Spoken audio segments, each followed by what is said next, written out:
Eh bien, bonjour à tous et bienvenue pour ce nouveau numéro des Critiques d'Oupienne. Les Critiques d'Oupienne, qu'est-ce que c'est? Eh bien, tous les mardis à 18 h, eh bien, c'est votre rendez-vous hebdomadaire de critiques comics où, moi, Cédric, alias Doup, qui est maintenant plus de 25 ans de critique sur Buzz Comics, sur Top Comics, sur superpouvoir.com et sur Bruce Tringal, qu'on salue tous au passage.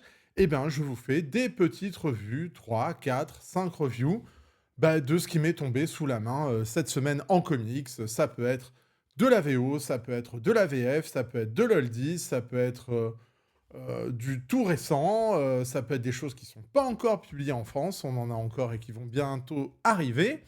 Donc voilà, tous les mardis, 18 h, Doup, c'est moi, et je vous commente et je vous critique tout ce que j'ai lu en comics cette semaine. Le rendez-vous, il est très régulier, donc n'hésitez pas, si vous ne voulez pas le rater, à vous abonner, à faire sonner la petite cloche, comme ça vous serez au courant de chaque sortie des critiques Doupienne et de chaque critique qu'il y a sur Top Comics, des articles, il y a plein de choses. Donc voilà, n'hésitez pas, abonnez-vous, rabonnez-vous, comme il disait. Et on a une semaine assez dense cette fois-ci, et on commence avec quelque chose de très récent. C'est de la VF, c'est sorti il y a quelques semaines, et c'est DC KO. Voilà, alors DC KO, c'est le nouveau crossover de DC, puisque comme Marvel, ils en font un tous les ans. Quoique Marvel, il va en faire 3 d'un coup, là, il me semble. Donc c'est le nouveau crossover, et que fait Urban Comics, puisque c'est toujours publié chez Urban? Eh bien, il va nous publier le crossover principal, et puis les séries qui sont associées à ce crossover. Donc là, on a un tome 1, il y en aura 3, il y en aura un par mois. Et donc le tome 1 contient les 2 premiers épisodes de DC KO. Il contient aussi 2 épisodes de Superman, 2 épisodes d'une série qui s'appelle Batman Battle Knight, je crois, et ainsi que 2 épisodes de la série régulière Night Fight. Voilà, DC KO Night Fight, Superman et les Titans. Donc, plein de choses. C'est toujours intéressant ces anthologies car, on le sait, souvent ces crossovers, ils sont un petit peu déployés dans les autres séries. Donc moi j'aime bien ce format. Donc voilà. Donc DC KO chez Urban Comics avec une couverture. Alors, couverture qui est pas fameuse, je dois vous dire. Euh, qui est pas du tout représentative de ce qu'il y a à l'intérieur de dessin. Voilà, là, je sais pas, moi je vois des têtes, j'ai l'impression qu'elles ont toutes été décalquées les unes sur les autres. C'est pas très très joli. Je sais pas qui a fait la couverture d'ailleurs. Est-ce que c'est noté quelque part qui a fait cette couverture? Il y avait il y a des couvertures alternatives. Il y a du Ben Oliver. Moi j'aime beaucoup Ben Oliver, même s'il fait toujours un petit peu les mêmes choses, mais c'était pas mal. Je sais pas qui a fait cette couve là qui est pas jolie. Tac tac tac tac tac. C'est écrit. Est-ce que c'est écrit? Oui. Eh bien, c'est Dan Mora. Premier, je n'ai pas fait exprès. Comme quoi, vraiment, mon non-attrait pour Dan Mora est pas fin. Ouais, bon. Alors, l'intérieur est nettement mieux. L'intérieur est nettement mieux parce qu'il est signé. Il est signé donc Ravi Fernandez et Sherman Nico. Je suis pas arrivé à différencier les deux styles des deux dessinateurs qui se partagent donc la série DC KO. Donc Ravi Fernandez et Herman Nico, vraiment c'est très très bon. C'est vraiment très très bon comme dessin. Ils ont une bonne approche des personnages. C'est vraiment très dynamique. Peut-être un poil trop de couleurs. Moi, c'est ce qui commence à me gêner un peu, comme ça l'avait fait pour One World Under Doom. Il y avait vraiment des couleurs un peu dégueulasses, mais sinon, les super-héros sont bien campés. Ils n'ont pas tous la même tête, contrairement à la couverture. Donc ouais, c'est pas mal du tout. Niveau dessin, c'est pas mal. Ouais, vraiment des très bons dessins. Vraiment des très bons dessins. Moi, j'aime beaucoup. Vraiment, j'aime beaucoup. Petite nuance, quand même, je vous l'ai dit, sur la colo. Donc ça, ce sont eux qui ont en charge les épisodes de DC KO, qui sont des épisodes doubles, semble-t-il. Au niveau des Titans, vous avez Pete Woods. Alors Pete Woods, j'aimais beaucoup. Il a été très en vogue il y a quelques temps. Ouais, là, Pete Woods, je le trouve un petit peu en dessous. Son style est beaucoup. Ouais, c'est moins bon. Avant, je reconnaissais Pete Woods. Il est passé par plusieurs phases. Là, j'aime pas tout à fait ce qu'il fait là maintenant, Pete Woods. Je suis pas. Je préférais ce qu'il y avait avant, moi, sur Pete Woods. Vous voyez, je sais pas. Ça fait très longtemps que j'avais pas lu de Pete Woods, hein. Moi, je l'avais lu sur du Superman, je l'avais lu sur, je sais plus quoi. Et j'aimais beaucoup cet artiste. Et puis, ben, les épisodes de Superman sont dessinés par Eddie Barrows. Eddie Barrows, c'est toujours une valeur très sûre, hein, euh, des comics, hein. Vraiment, c'est très... c'est bien foutu, Eddie Barrows, hein. C'est classique, il y a un style. Pareil, c'était peut-être un poil mieux ce qu'il faisait avant. Là, je trouve qu'il y a encore un peu d'utilisation des couleurs qui me plaît pas. Il y a un ton un peu caricatural sur les têtes. Je voyais pas ça avant chez lui.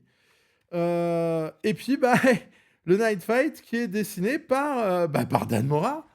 Dan Mora, hein, qu'on reconnaît, hein, à sa décharge, encore une fois, hein, c'est pas catastrophique, hein, les dessins de Dan Mora. Le souci, c'est qu'à mon sens, Dan Mora, à force de faire 4 ou 5 mensuels par mois, c'est relativement... Alors, il y a beaucoup d'effets, hein, il y a beaucoup d'effets, mais quand on regarde bien... Alors oui, il fait des petits détails, des petites cases, mais derrière les cases, il n'y a rien, quoi, hein. C'est-à-dire, on n'a pas de décor, hein. On n'a pas de décor. C'est un peu toujours les mêmes poses, c'est un peu toujours les mêmes visages. Je suis désolé de dire ça, hein. Après, ça reste du comics très classique, hein. C'est pas mauvais en soi, mais bon, ouais, c'est relativement vide, quoi, hein. C'est relativement vide, mais c'est pas mal. C'est pas mal. Dan Mora, vraiment, j'ai un problème, hein. Je n'arrive pas à le reconnaître graphiquement. J'ai l'impression qu'il change de style d'un moment à un autre.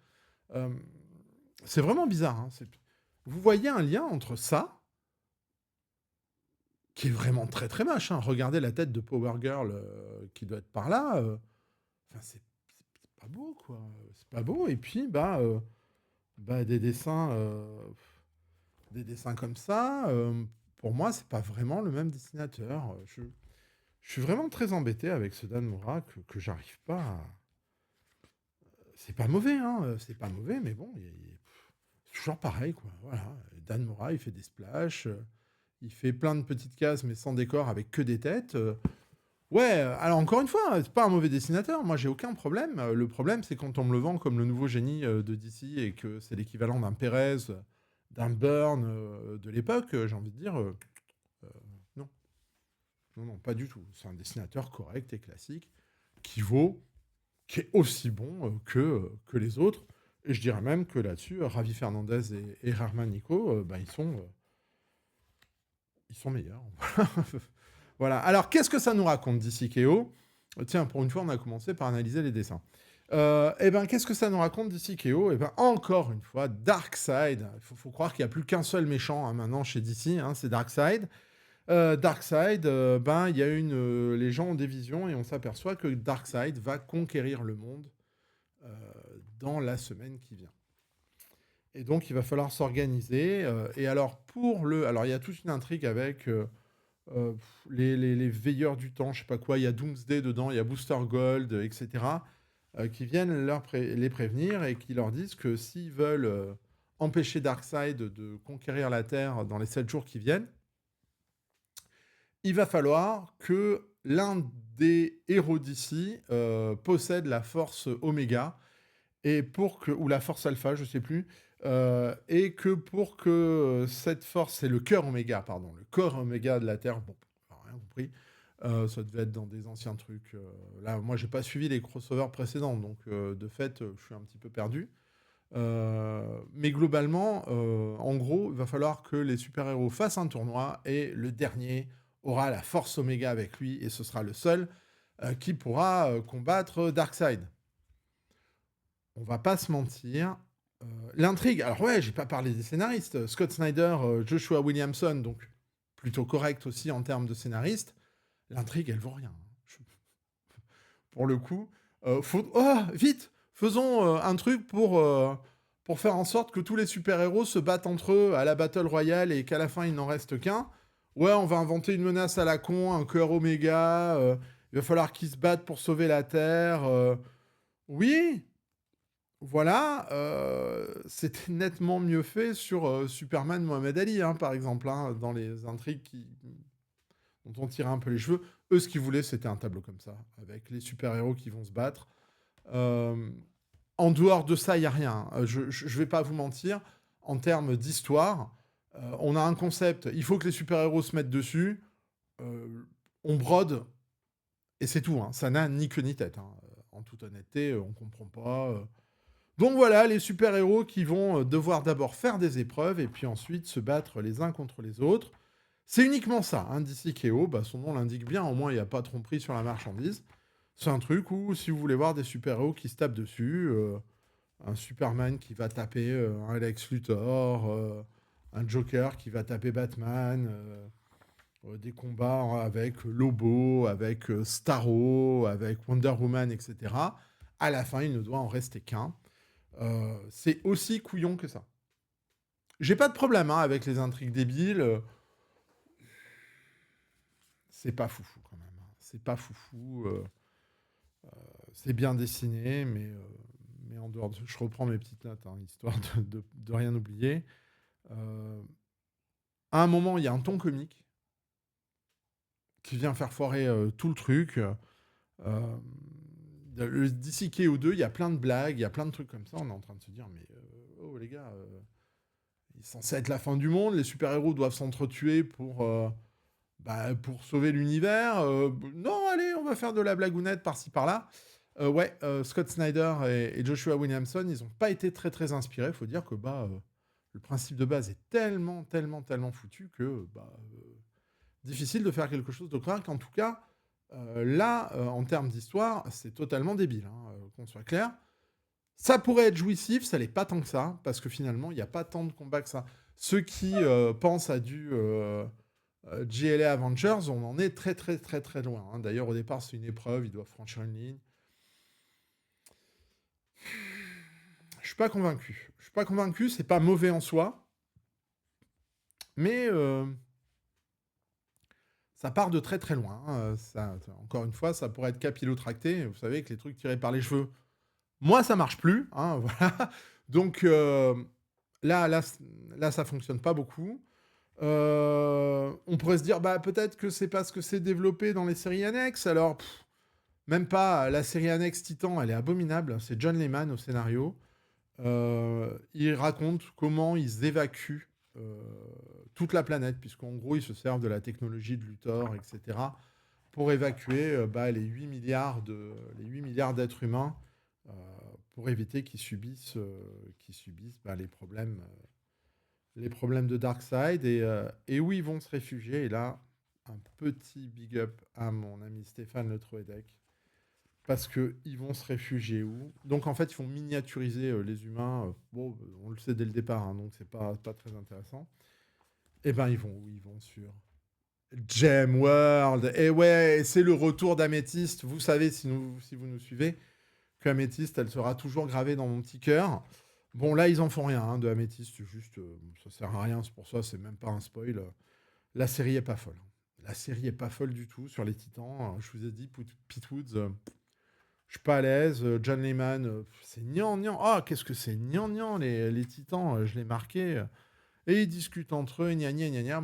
Alors, c'est les persos que je connais, mais que je connais plus parce que j'ai pas suivi leur série et je les reconnais pas. Ils sont pas très bien développés. Titans, c'est le point faible. Hein. C'est le point faible du volume. Les épisodes de Superman, c'est correct. C'est correct. Ça développe un petit peu des choses. Ça développe un petit peu des choses de la série DC KO. C'est Joshua Williamson hein, qui est au dessin. Voilà, on a un petit peu des combats. Là, on est sur l'épisode de Superman. Là. Voilà. Il y aura le retour d'un personnage qui vraisemblablement va être important pour la suite. Et puis il y a Night Fight, donc où Batman se retrouve dans un espace mental où il doit affronter des Robins. Alors l'idée c'est Robin Inc., vous savez, par rapport au Batman Inc. de Grant Morrison. Et là, Ouais, donc il se bat contre différentes versions de Robin. Il se bat d'abord contre... Mais ça n'existe pas, hein, c'est dans sa tête, hein. Il se bat d'abord contre... Ah, tiens, bizarrement, c'est... Ah, bah c'est la même pose que sur toutes les autres pages, hein, c'est normal, hein. Il se bat contre un Dick Grayson vieillissant, ensuite il va se battre contre un Jason Todd, on se doute bien qu'ensuite il va se battre contre Tim Drake et ensuite contre Damian. Oh là là, ça n'a pour l'instant strictement aucun intérêt avec la série DC KO. C'est comme s'ils se sont dit, bah tiens, on va profiter de l'event pour faire une mini-série Batman, on va foutre Dan Mora dessus, Joshua Williamson au scénar, ça va se vendre, c'est très bien, ça raconte rien, c'est pas très intéressant, et puis on nous dit tout de suite que c'est pas dans la réalité. Donc globalement, c'est le rêve de Batman, quoi. Et sincèrement, moi je m'en fous du rêve de Batman, perso. Voilà. Et puis il se bat, il se bat, il se bat, il se bat, il se bat, il se bat. Voilà, il se bat. Bon. Qu'est-ce que ça nous donne du coup, ça? Bah, ça nous donne pas grand-chose, hein. On va pas se mentir. Je vais aller au bout. Je vais aller au bout, je vous le dis. À moins vraiment que ce soit catastrophique, mais parce que c'est bien dessiné. Parce que j'ai envie de voir où ça va. Peut-être que c'est l'effet de mettre toutes ces séries entre qui sont pas folles. Peut-être que si j'avais eu que les 6 épisodes de DC KO d'un coup, j'aurais peut-être trouvé ça correct. Je vais y aller quand même. Je vous tiendrai au courant du numéro 2. Pour l'instant, moi, je suis à 2,5. Je suis à 2 brocolis et demi parce que quand même, il y avait moyen d'arriver à faire une intrigue où il n'y avait pas, une histoire totalement débile et qui n'a aucun sens pour introduire une baston générale entre les super-héros. Et c'est vraiment dommage parce que c'est Joshua Williamson et puis Scott Snyder, hein, qui au demeurant sont deux très bons scénaristes. Ça sent quand même vachement le travail de commande gimmick. J'espère que ça s'améliore sur le 2. Après, niveau dessin, c'est pas mal, hein. Clairement, à part, je vous dis, quelques réserves sur Pete Woods encore.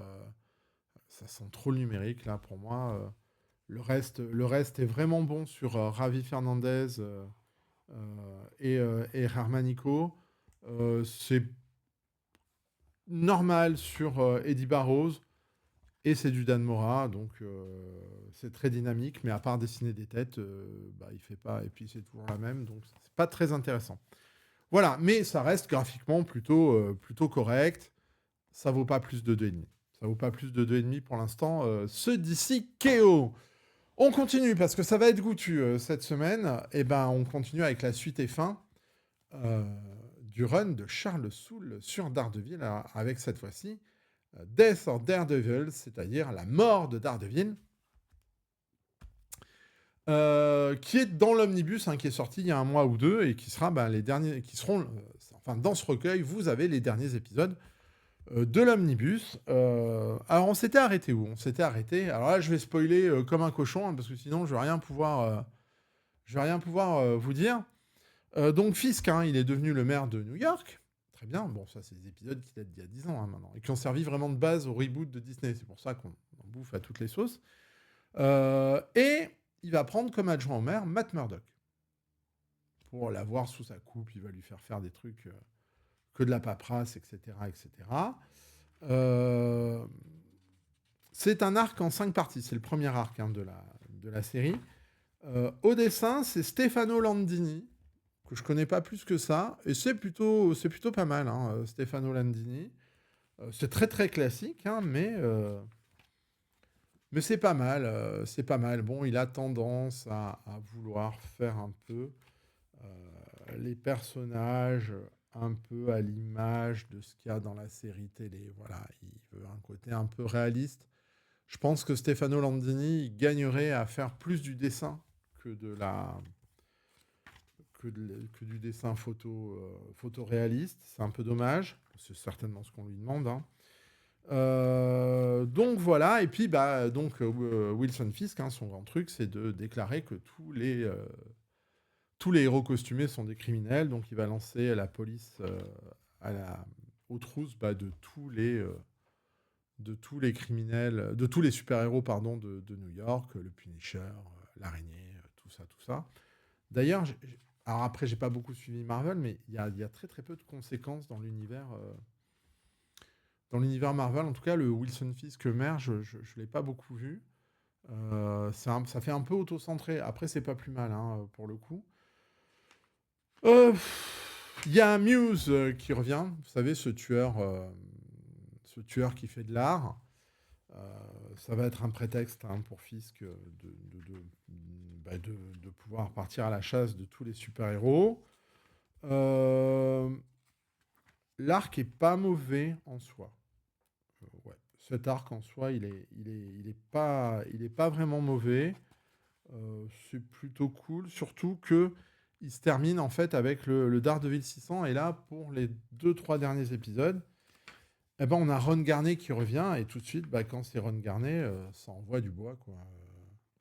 Voilà. Vraiment, il le maîtrise très très bien, son Daredevil. Je vais essayer de vous mettre un truc un petit peu plus... Parce que le bouquin est un peu petit. Donc...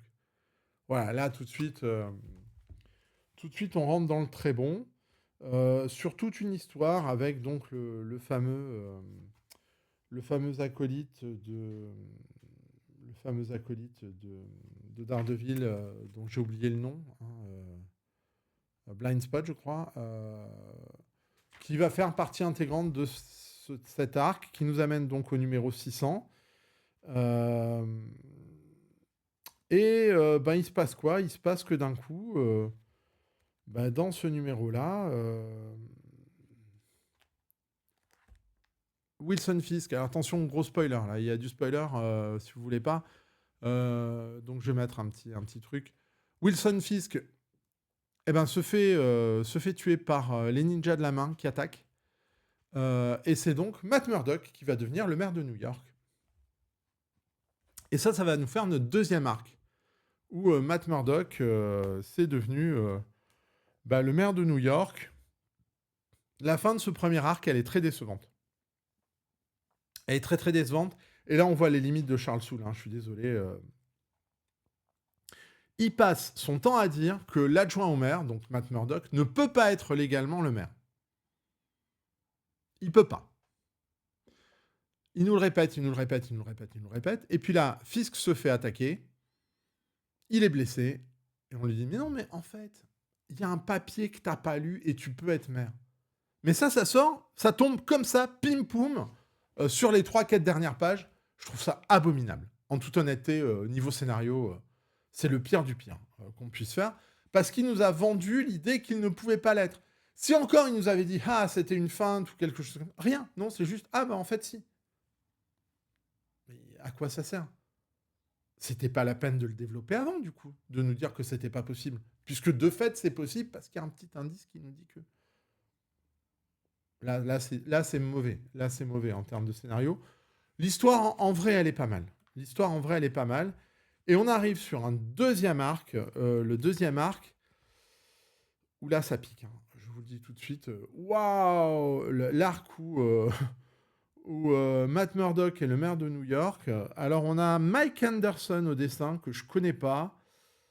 C'est un petit peu bizarre. Autant des fois, c'est bien. Je vais vous trouver tout de suite des images. Autant des fois, c'est pas mal. Il y a du style. Il a du style, hein, Mike Anderson. Autant des fois, c'est pas trop mal.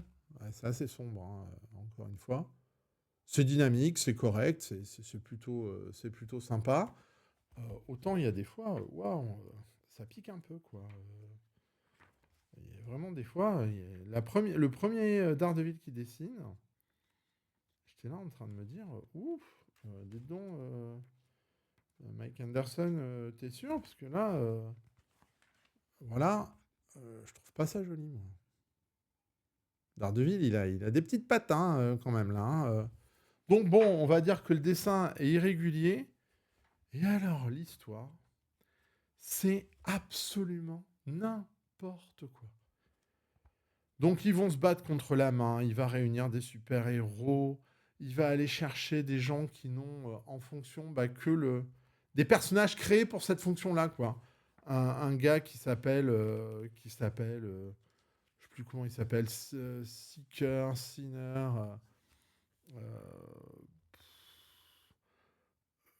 non, c'est vraiment pourri, quoi. Un gars qui peut créer ce qu'il lit, parce qu'il est aveugle aussi. Euh, il y a des attaques chimiques, ils vont se battre contre la bête qui a une forme humaine. Euh, c'est ridicule. La bête, elle est là, ici, là. Bah non, non, non. Et la bête, regardez les épisodes d'Electra par Sienkiewicz, si vous voulez voir, si vous voulez voir la bête. Franchement, là, pour le coup, euh, c'est n'importe quoi. Hein, c'est n'importe quoi. Euh, Ah, Reader, il s'appelle, voilà, et Cypher. En fait, Daredevil va faire équipe avec euh, un gars qui s'appelle Reader et Cypher, hein, c'est-à-dire Doug Ramsey des Nouveaux Mutants, pour trouver des arguments contre Wilson Fisk. Ils vont tous se battre contre la main. À la fin, il y a tous les super-héros qui débarquent. Il y a un espèce de... En plus, c'est une relation avec l'église, un gars qui vient déguiser. Je sais pas si vous arrivez à lire. Là, juste ce que j'ai sur le doigt ici, j'ai mis c'est con comme du Chuck Austen. Franchement, à lire cet arc-là, j'ai eu l'impression de lire le Draco, pour ceux qui ont lu les épisodes de Uncanny X-Men par Chuck Austen. Ça n'a tellement pas de sens. C'est tellement débile. C'est n'importe quoi. C'est n'importe quoi. C'est ridicule. C'est l'arc. Alors cet arc-là, Murdoch, c'est l'arc le plus débile de toute la série de Charles Soule. Et clairement, je pense qu'il n'y avait pas eu aussi mauvais avant. Je veux dire, même les épisodes avec... même certains épisodes qui avaient... Même Shadowland, c'était mieux, quoi. Même Shadowland, ça partait mieux. Là, ça part dans tous les sens. Ça fait n'importe quoi. Et je vous mets des restrictions. Et j'invente des personnages qui ne sont là que pour faire une tâche précise. Donc, qui n'ont aucun intérêt. À la fin, bah, finalement, Fisk bah, se réveille et va mieux. C'est débile. Ah, c'est totalement débile. J'aurais eu que l'arc là, je mettais 1. En toute honnêteté, je mettais 1 tellement c'était horrible à lire. Ça m'est rarement arrivé. Ça m'arrive très rarement. Je vais être très très méchant, hein, je vous le dis. En lisant ça, j'étais là en train de me dire, mais mon Dieu, mais qu'est-ce que tu es en train de lire? J'avais limite honte de lire ce que j'étais en train de lire, hein, je vous le dis. Euh, Et la bête de la main, quoi. C'est lui, là. On dirait un ersatz de sous-violator, quoi, de chez Spawn. Euh, C'est d'une nullité absolue. Mais vraiment, cet arc-là, c'est une catastrophe. Un troisième arc qui voit, alors attention, le retour de Mike Murdoch. Alors, Mike Murdoch, c'était quoi? C'était un alter ego de... C'était une deuxième fausse identité de Matt Murdock. Là, c'est dessiné par Phil Noto, donc c'est correct. Phil Noto, c'est correct. Hein. Je suis pas hyper fan, mais ça fait le job. Alors là, on a un petit arc en 3-4 parties. D'où il vient, qu'est-ce qu'il fait. Là, Soul, il se rattache à tous les éléments de la continuité de Daredevil. Vous avez Bushwhacker qui est là aussi. Pour ceux qui connaîtraient hein, le personnage qui avait été fait par Anne Nocenti et John Romita Jr. Fisk est redevenu le maire. Bon, ça raconte rien. Ça raconte rien. Et en fait, c'est là qu'on se dit, bah ouais, ça, c'est pour ça qu'il a créé tel ou tel perso pour faire Mike. D'ailleurs, Mike, son cas, il n'est pas résolu. Hein. On ne sait pas ce qui lui arrive. À la fin, il part avec un méchant. La fin est ridicule. Voilà, vous avez un truc qui existe, qui n'a aucun sens, et puis finalement, on va le garder. Parce que, ouais, mais c'est un peu la famille. Mais c'est pas la famille. C'est un alter ego que tu as créé pour... Et là, maintenant, tu le considères comme ton alter ego. Tout va bien. Tout va bien. Vraiment, c'est horrible. Et puis, bon, on a la mort de Daredevil, donc le dernier arc du bouquin, qui est dessiné par Phil Noto, mais alors dans un style complètement différent. Beaucoup plus pastel, voilà. Et là aussi, ça n'a strictement aucun sens. Daredevil se bat beaucoup. Encore une fois, Daredevil, il se fait renverser par un camion. Alors, vous voyez le clin d'œil par rapport à ses origines, gna gna gna gna. Et en fait, il nous vend 4 épisodes où il est en train de rêver dans sa tête. Et c'est tout. Il lui arrive des trucs improbables. Ah, il se bat contre un méchant religieux. Oh là là, trop bien. Un méchant qui a une croix sur la tête, tout ça, tout ça. Franchement, faut arrêter avec la religion dans Daredevil. C'est une catastrophe absolue. Ça n'a aucun sens. Faut arrêter avec ça. Faut arrêter avec ça. Saladin Ahmed, il a fait n'importe quoi. Voilà, je tape mon micro tellement je suis énervé. Bon. Oh, le pire des trois, hein, puisque c'est le 3e tome, moi, j'ai lu. Là, Charles Soule, il savait pas du tout comment finir son truc, quoi. Ou alors, s'il l'a fait exprès, c'est un sacrilège. Tiens, on va parler de religion. C'est une catastrophe, quoi. C'est une catastrophe. Niveau dessin, vous avez vu, ça tient à peu près la route. Mais là, waouh, on se plaint de Saladin Ahmed. Sérieux, les gars, si vous lisez l'arc Mère Murdoch, wow, bah vous êtes pas prêts, hein, moi je vous le dis. Hein, c'est totalement débile. Le premier arc est pas mal, mais alors le reste, c'est une catastrophe. Je vais mettre 2. Je vais mettre 2 parce que vraiment... Alors là, les gens qui viennent me défendre Charles Soule, voilà. Je peux... Voilà. Voilà tout ce qu'il faut pour ne pas défendre le run de Daredevil de Charles Soule. Parce que, ben, vraiment, c'est des idées débiles, des personnages fonctions et des histoires qui n'ont globalement ni queue ni tête. Surtout sur la fin. La fin est une catastrophe absolue. Ça traîne, ça traîne. Je tombe là-dessus. Et elle est pas sexy, Typhoïde? Non, hein. Ouais, voilà. Moi, je veux bien, encore une fois, la licence artistique, tout ça. Non, là, c'est mauvais. 2 pour ce Death of Daredevil, qui est le pire, hein, qui est vraiment le pire de ce que nous a offert Charles Soule. Sincèrement, je pense que les premiers épisodes de Saladin Ahmed, qui sont une catastrophe totale aussi, sont d'un meilleur niveau. Allez, on enchaîne et on enchaîne avec une nouveauté qui va bientôt sortir. Et alors là, c'est important, parce que c'est le Spider-Man Superman. Ouais, j'ai pris une couve variante de Eric Larsen, et alors non, c'est la seule que j'ai trouvée en fait, mais je suis content. Je suis content d'avoir Eric Larsen avec le Cyborg Superman et puis le Spider-Man qu'il avait fait quand il avait repris derrière McFarlane, l'espèce de cybernétique Spider-Man. Bon, le clin d'œil est rigolo. Alors vous savez hein, que ça c'est le quatrième single crossover entre Marvel et DC, puisqu'on avait eu Deadpool Batman qui était pas bon, Batman Deadpool où il y avait une histoire de Morrison qui était correcte, le reste était pas ouf. Le Superman Spider-Man de Mark Waid. Ah voilà, Poulet est là, hein, au cas où vous l'auriez pas vu. Il y a une petite queue qui s'est infiltrée dans la caméra. Tu veux dire bonjour aux gens, Poulet? Oh non, tu es un peu timide. Voilà, le Poulet, il est là. Est-ce que tu as aimé Spider-Man, Superman? Oui, j'ai beaucoup aimé. Allez, petite poulette. Donc, Spider-Man, Superman, c'est le 4e. Le Superman Spider-Man, j'en avais parlé, c'est très mauvais. C'était le plus mauvais des 3. Mark Waid, c'était Mark Waid et Jorge Jiménez. Niveau dessin, c'était cool. Mais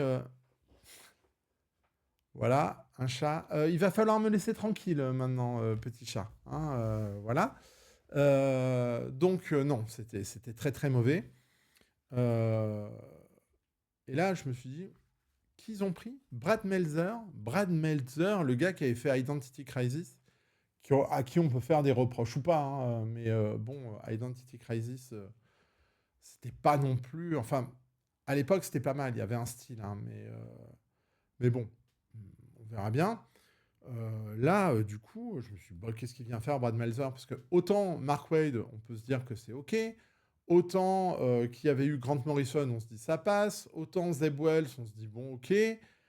Là, Brad Meltzer, ça fait longtemps qu'il a plus écrit des trucs, ni pour Marvel, ni pour DC. Je crois qu'il a même rarement écrit pour Marvel, puisqu'on l'a retenu sur Identity Crisis. Il avait fait un run sur la GLA, je crois. Et c'est à peu près tout. Donc, qu'est-ce qu'il vient faire là? Au niveau dessin, eh ben, c'est Pepe Larraz. Donc, Pepe Larraz, hein, c'est pas mal. Eh ben, vous savez quoi? C'est la meilleure histoire. C'est le meilleur single des 4.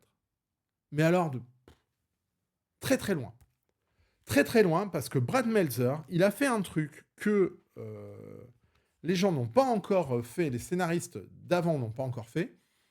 C'est-à-dire qu'il s'est rattaché à l'essence des personnages. Et il nous explique pourquoi Superman est Superman, pourquoi Spider-Man est Spider-Man. Et vous savez quoi? Eh ben, il n'y a quasiment aucun combat. Et ça marche. Et ça marche. Il n'y a quasiment aucun combat et ça fonctionne.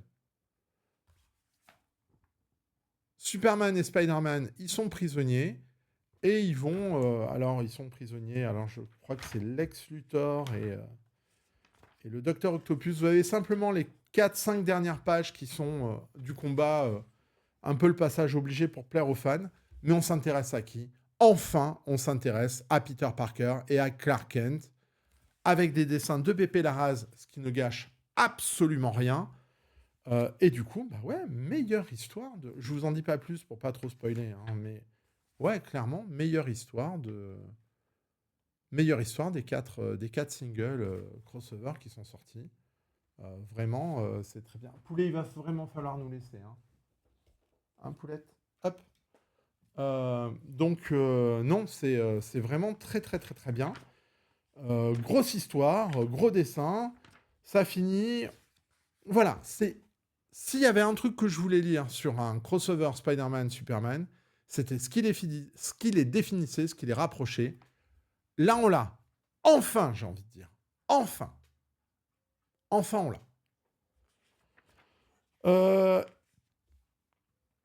Les histoires associées, puisque vous savez que pour chaque histoire principale, vous avez 5 ou 6 histoires associées. Et si vous avez vu les 10 plus 10 qu'on avait fait avec notre ami Stéphane, eh bien, vous savez que là, vraiment, c'était improbable. Puisqu'on a Spider-Man noir contre le Superman, on a Gwen Stacy, Lana Lang, on a Mysterio contre Superman, on a Hobgoblin contre Steel, Ghost Spider contre Supergirl, Miles Morales et Superman, les symbiotes contre Metropolis et un Spider-Man Superman. Bon, moi, ça me vend pas du rêve en crossover. Par contre, quand on regarde les noms, eh ben, vous avez un Spider-Man noir,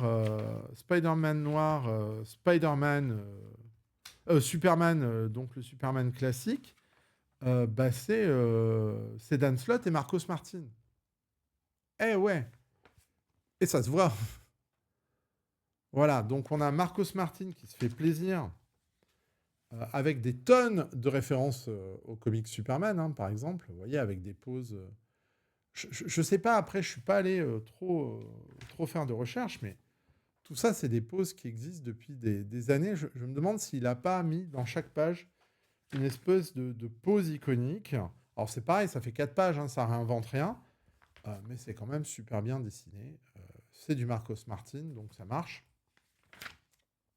Ensuite, il y a une histoire plutôt sympa avec Lana Lang et Gwen Stacy. Par Joe Kelly et Humberto Ramos. Alors là, du coup, Humberto Ramos, on le reconnaît bien. Hein, c'est vraiment le style de Ramos. Ou en gros, bah, c'est les deux amoureuses qui n'ont pas eu ce qu'elles voulaient, quoi. Donc ça se passe à la fac ou au lycée, je sais pas. C'est très très bien. Franchement, c'est sympa aussi. Là, vous avez Identity War. Alors, c'est une histoire en 5-6 pages. C'est un gros mélange entre Identity Crisis et puis vous savez quoi? C'est Geoff Jones et Gary Frank. Bah, moi je dis Geoff Jones et Gary Frank. Alors je suis pas fan de Geiger, hein, leur série qu'ils ont faite, mais voilà. Alors c'est plus une histoire de Superman et la chose. Hein, je comprends pas pourquoi ils ont appelé ça. Ça mélange tout là. Ça mélange la Légion des Trois Mondes, ça mélange Secret Wars, ça mélange un peu tout. Ça donne l'occasion de voir du Spider-Man, du She-Hulk, du Green Lantern, du Hulk, du Superman dessiné par Gary Frank. C'est une très bonne histoire, mais là, c'est vraiment très centré sur Superman, avec des super-héros d'ici autour. Très bonne relation entre la chose et Superman. En toute honnêteté, franchement, c'est chouette. C'est chouette. Et je suis pas fan de Geoff Jones. Je suis pas un fan absolu de Geoff Jones. Et là, on se dit, bah, est-ce qu'on va faire le perfect? Est-ce que toutes les histoires de ce tome-là sont bonnes? Eh non, vous avez le style Hobgoblin, alors qu'il retombe dans les travers avec une baston qui sert à rien. C'est dessiné par Todd Nauck, qu'on reconnaît, et c'est Louis Simonson au scénar. Bah, et voilà, la vieillesse est un naufrage, en tout cas là. Ça ne raconte rien, ça n'a aucun intérêt, donc on passe. Vous avez ensuite, pareil, un truc qui sert à rien. Stephanie Phillips, film auto, rencontre entre Spider-Gwen et puis, ou Spider-Ghost, ou j'en sais rien, un Spider à la noix, et Supergirl. Ça raconte rien, on passe aussi. Vous avez un truc par Bendis et Pichelli, donc avec Miles Morales et Superman. Alors autant l'histoire elle est correcte, autant Pichelli je la trouve pas à l'aise là-dessus. Regardez son Superman, je suis pas fan du tout. Donc c'est pareil, ça n'a pas grand intérêt. On a 4 pages, 5 pages, 5 pages du Thor, Jane Foster et Wonder Woman par Jason Aaron et Russell Dotterman. Pareil, ça raconte absolument rien, ça n'a aucun intérêt. Russell Dotterman, je le vois même pas à l'aise. Rendez-nous Eden Sherman, quoi. Eden Sherman, maintenant, depuis qu'il est là, Russell Dotterman, ça marche moins bien. Et on finit par une petite histoire écrite par Jeff Lubb et dessinée par Jim Chung, que j'ai plus vu depuis très longtemps. Ça m'a fait plaisir de revoir Jim Chung. Son style, il a un petit peu changé. Alors là, c'est juste 2 pages. 2 pages d'une discussion entre Spider-Man et Superman, ce qui est plutôt correct. Et du coup, bah ouais, en fait, celui-là, c'est-à-dire ce tome-là pour lequel moi je n'avais strictement plus aucune attente après les 3 bouses abominables. Non, c'est pas vrai, je suis un peu méchant, mais après les 3 trucs un peu pourris qu'on nous a sortis sur ces crossovers, eh ben mine de rien, une histoire principale qui tient la route. Bravo Brad Meltzer, bravo Pepe Larraz. Et puis des histoires annexes qui, mine de rien, les 3-4 premières valent largement le coup. S'il y en a qu'un à acheter, c'est celui-là. Hein. Voilà. Donc, moi, je vais lui mettre quoi? Je vais lui mettre 3,5. 3,5 pour ce Spider-Man Superman. Donc, ça, c'est celui qui est publié par Marvel. Et qui contient la meilleure histoire du lot. Et des petites histoires annexes qui, derrière, sont plutôt bonnes et tiennent la route. Donc, allez-y. S'il y en a qu'un à prendre, je sais que c'est Urban qui va les sortir. S'il y en a qu'un à prendre, c'est le dernier. C'est le Spider-Man Superman par Brad Meltzer et Pepe Larraz. Et vous savez quoi? Aujourd'hui, bonus. J'ai été en vacances un peu, ce qui fait que j'ai pu lire pas mal de trucs. Je suis tombé dans un comic shop sur un gros pavé, le Zatanna de Paul Dini. Donc, qui reprend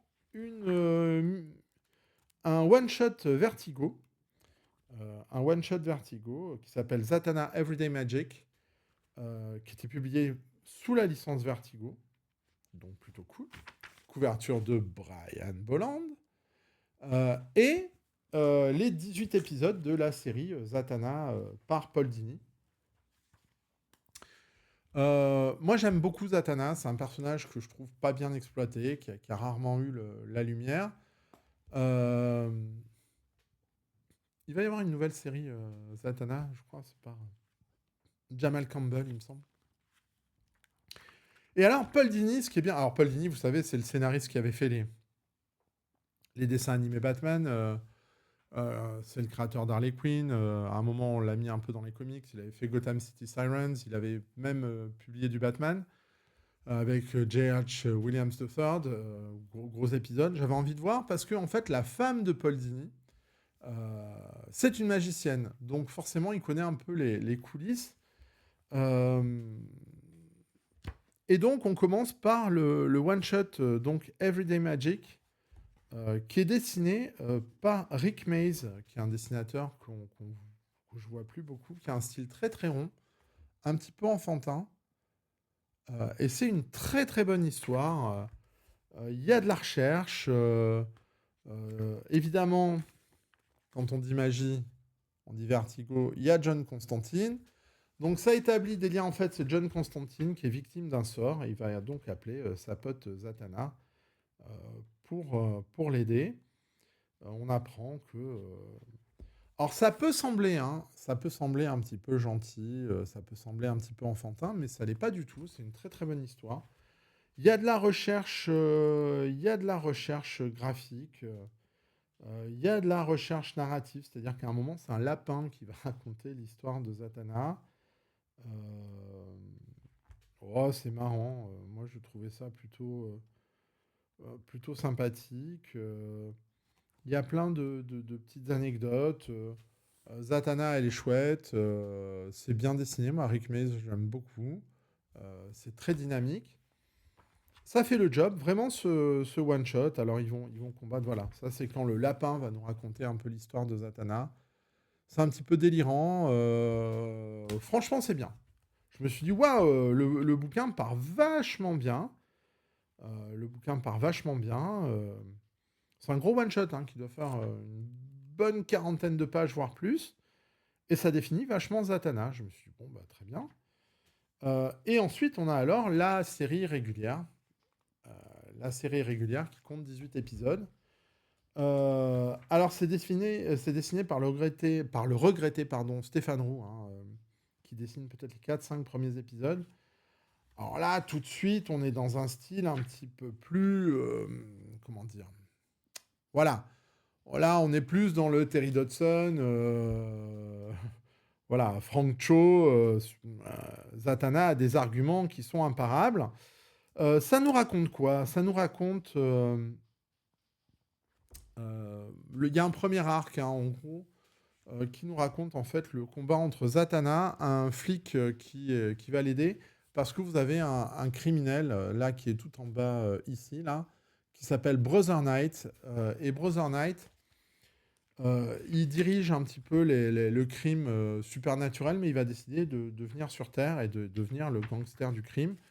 Donc Zatanna va le combattre avec l'aide de démons. L'histoire est sympa. L'histoire est vraiment sympa. Ça marche bien. Euh, il y a, il- c'est bien fichu aussi sur la manière dont les proches de Zatanna sont en danger parce que ben, il y a la magie autour d'elle en fait. Ça, c'était pas mal. Son statut de super-héroïne, c'était déjà un petit peu le but hein, dans la mini-série. Bon, bah, j'ai un petit reproche à faire, c'est que les personnages masculins autour de Zatanna se ressemblent un peu tous, pas graphiquement, mais enfin si, graphiquement et dans l'esprit. On a un peu du mal à les reconnaître, par contre, alors, Stéphane Roux est remplacé très vite par Chad Hardin, qui reste un petit peu dans les trucs un peu putassiers, hein, je suis désolé, avec une Zatanna qui est plus mise en avant pour son physique que pour le reste. Ça m'embête un peu. C'est un deuxième arc où, où Zatanna va se faire avoir par un démon qui va lui demander de l'épouser. On a introduit le cousin. Et ça devient très irrégulier en fait. La série, au bout des 5-6 premiers épisodes, elle devient très très irrégulière. Ça change de dessinateur tout le temps. Chad Hardin, il est remplacé par Jesus Size. Du coup, c'est pas la même qualité graphique, hein, je vous avoue. Voilà, ça me plaît beaucoup plus que du Chad Hardin, hein. Bah, c'est normal, c'est du Jesus Size. Euh, Il y a le cousin de Zatanna qui arrive. Et puis, Chad Hardin revient. Paul Dini fait pas tous les épisodes. Il est remplacé par Adam Beechen, par exemple, au scénario. Je me rappelais plus de ce nom-là, j'ai dû en lire un petit peu. Chad Hardin revient pour une histoire solo. Paul Dini revient avec Cliff Chang. Cliff Chang, ça doit être vraiment les débuts de Cliff Chang, hein, parce que son style est reconnaissable un petit peu. Donc il signe 3 épisodes sur une intrigue de 4. où Zatanna, on apprend pourquoi Zatanna a peur des poupées. Bon voilà, hein, c'est Zatanna contre la poupée maléfique, c'est Zatanna contre Chucky, si vous voulez. Mais c'est bien parce qu'il y a un lien, tiens, bah justement, avec Identity Crisis de Brad Meltzer. Euh, ok, donc les deux premiers, c'est un arc en 4, hein, cette histoire avec la poupée démoniaque. Et puis alors là, épisode 3-4, on nous remet Brother Knight qui revient, on nous fait une fin absolument immonde. Ça va à 100 à l'heure, on comprend rien. Alors, comment il s'appelle Cliff Chang s'en va, il est remplacé par Jamal Eagle, que j'aime bien, moi, Jamal Eagle. Mais alors, tout se mélange, ça saute du coq à l'âne, pardon. Euh, on finit par Brother Knight qui revient, on comprend pas ce qui se passe. C'est totalement décousu. Et là, je me dis, bah tiens, il revient, il reste 3 à 4 épisodes à finir. Bon, du coup, Dini va peut-être finir son histoire. Eh ben non, parce que Adam Beechon revient pour une histoire qui n'a rien à voir. Lila Sturgis remplace Paul Dini avec Stéphane Roux qui revient pour une histoire nulle qui n'a rien à voir aussi. Vous savez, les histoires qui marchent que sur un concept. Ben là, on a un concept, c'est Zatanna. Euh, elle tombe sur un vilain qui la fait parler à l'envers. Donc dès qu'elle sort son sort à l'envers, ça marche pas parce que vous savez que Zatanna elle lance ses sorts en les lisant à l'envers. Du coup, quand il est fait à l'envers, c'est à l'endroit, ça marche pas. Qu'est-ce qu'elle va utiliser? Des palindromes, voilà, et ça marche. Ça n'a pas de sens, c'est vraiment pas bien. Paul Dini revient et là on se dit bon bah il va enfin finir son histoire. Alors oui, il continue son histoire. Il nous fait prévoir un team-up avec le Spectre pour justement confronter Brother Knight. Et puis c'est fini. Adam Beechon revient l'épisode d'après. Ça n'a rien à voir. C'est Zatanna et son cousin qui affrontent encore un monstre lambda. Ensuite, vous avez Derek Friedolf qui prend pareil. C'est pas très intéressant. Et puis bah, Adam Beechon qui revient. Alors avec cette fois-ci, c'est Victor Ibanez au dessin, donc c'est un peu plus pareil. Et ça nous raconte un crossover avec Clarion. Et du coup, Brother Knight y est plus. On sait pas ce qui se passe. Dini s'est barré comme un sale. Et on finit la série avec 3 épisodes qui n'ont rien à voir avec l'histoire. On n'a pas compris la fin. C'est hyper décousu. Je suis très déçu. Je suis très déçu parce que c'est un bon recueil qui commençait très bien. Alors je crois que la série s'est interrompue à cause du New 52, le New 52. Et donc je me demande si, si Paul Dini, en fait, il a pas rage quit le truc. Alors je sais, je me suis renseigné un peu, parce que je me suis dit, c'est pas possible, mais même, comment on peut publier un TPB comme ça? Il n'y a pas de fin. Alors oui, il y a les 18 épisodes complets, mais ça n'a pas de sens. Ça n'a pas de sens de nous publier un truc comme ça. Il y a un deuxième truc qu'il a écrit, je crois que c'est un Supergirl Zatanna, ou quelque chose comme ça, Paul Dini. Est-ce qu'il conclut son histoire là-dedans? Je ne sais pas. Là, ça donne l'impression d'un scénariste qui a rage quit. Il s'est dit quoi? Vous faites le New 52, vous m'arrêtez ma série, c'est bon, je me casse. Et je laisse tout en plan. Et les gens qui sont arrivés derrière ont fait du bouche-trou. Donc c'est dommage parce que ça part très très très bien. La série est correcte, on a des personnages qui commencent à être développés, tout ça.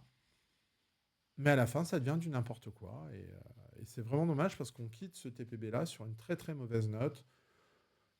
Moi, je vais mettre 3 parce que vraiment le début est très très sympa. Mais alors la fin, c'est une absolue catastrophe. Et ne vous attendez pas à avoir des réponses aux questions qui ont été soulevées par Paul Dini. Ce que je trouve vraiment dommage. Après, les idées sont correctes, sont classiques, et c'est surtout bien dessiné, parce que vous avez du Stéphane Roux, vous avez du Rick Mays, vous avez du Jamal Eagle, vous avez du Cliff Chang, voilà. Ça va, hein, ça va. Et moi, j'ai toujours eu un faible pour Zatanna. Donc, je vais mettre 3 brocolis pour ce Zatanna par Paul Dini, gros TPB. La série n'est pas publiée en France, étant donné qu'il n'y a pas de fin, je ne vois pas pourquoi elle serait publiée aussi. Donc, je pense que si vous voulez la lire, et si ma critique vous a intéressé, il faudra aller en VO. Bah écoutez, voilà, hein, c'était encore assez dense aujourd'hui, avec pas mal de choses qui, j'espère, vous auront intéressé. Et bah, c'est tout pour ces critiques doupiennes. Je vous remercie si vous êtes restés jusqu'au bout. N'hésitez pas à commenter, n'hésitez pas à liker, n'hésitez pas à vous abonner, ça fait toujours plaisir. Pour l'instant, on répond à tous les messages. Merci aux fidèles qui suivent. Et puis, moi, je vous donne rendez-vous à mardi prochain, 18 h précise, pour de nouvelles critiques d'Oupienne et un nouveau tour dans la planète comics. En attendant, n'hésitez pas à faire partager autour de vous votre passion des comics et surtout, prenez soin de vous. À la semaine prochaine. Salut!